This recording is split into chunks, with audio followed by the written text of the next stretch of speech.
ML Sports Take brought to you by Welch and Company Jewelers and Stanley Law Offices. Quick recap here. Rhode Island gets the best of St. Bonaventure, 68-67. I guess the one big bright spot out of this game, if you're a Bonaventure fan, alum, whatever the case may be, player, coach, you're down double digits, 5 minutes to go. St. Bonaventure roars back. I think it was an 11-0 run.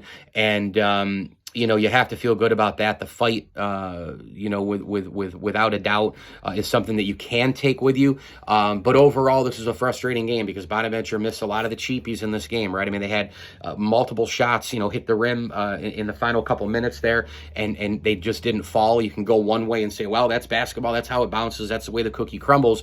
But by the same token, you have a million of those opportunities. You play the numbers game. You got to make a couple of those, especially when you lose by 1 point. It's not like you lost by 10 or 12. You lost by 1 with a few of those not going in. You make 1 and the game's over. I mean, that's basically the difference, in that kind of situation.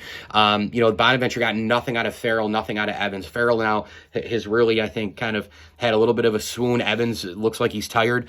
I don't know why, but he does look tired. Luke had a pretty darn good game. I mean, you look at 20 points and 9 assists. He had 5 steals.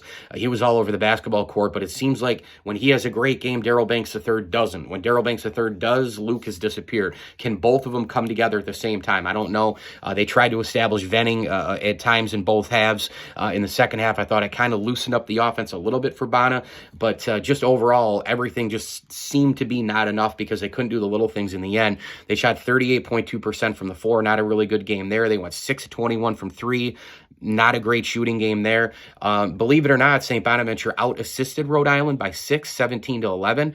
They had 7 less turnovers. It's almost a 2-for-1, 15-8 were the numbers. Rhode Island turned it over 15 times, and Bana, turned it over 8 times. But Bonaventure got killed on the boards. 44-36 was the edge for Rhode Island. And, look, I thought the Bana defense, perimeter-wise and all the rest, was actually pretty good.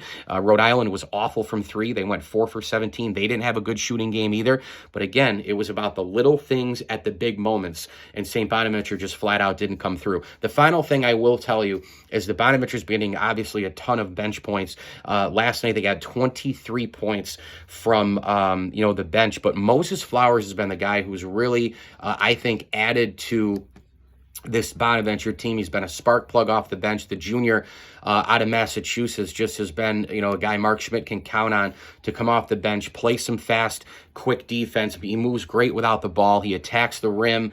He gets in there for tip rebounds. He can get a couple of steals and turn it into transition. Moses Flowers, to me, best bench player for St. Bonaventure right now, and a guy who is the spark plug and could be the ultimate X factor if this team does catch fire in a couple of months when it matters most. ML Sports Take here, Rhode Island 68, St. Bonaventure 67, all brought to you by Elevate Fitness of Syracuse and our great friends over at Jam and Beats. Please like this video and subscribe to my channel. Both help immensely. And as I always tell you, enjoy the games.